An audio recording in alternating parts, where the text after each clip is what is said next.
This video will show you how to reset the engine oil life monitor on a Pontiac Grand Prix. This will be done from inside of the passenger compartment. To reset the engine oil life monitor, we're inside the passenger compartment. We're going to turn the key 2 clicks to the on position without the vehicle running.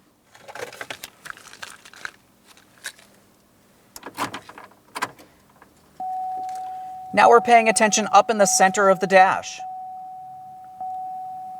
Now as we look at our screen, we need to make our way till where it says oil change reset. So I'm using the info button.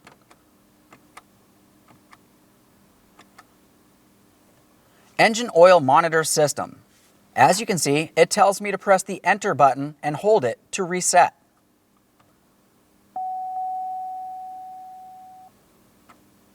Looking at this, it tells me that I have been reset properly. Now at this point, we can turn off key power. Okay friend, we showed you how to reset the engine oil life monitor. Thanks for watching. When only the best will do, demand TRQ. The only company that lets you view before you do. TRQ is committed to offering the highest quality aftermarket auto parts that are engineered for peace of mind. Thanks for using and viewing with TRQ.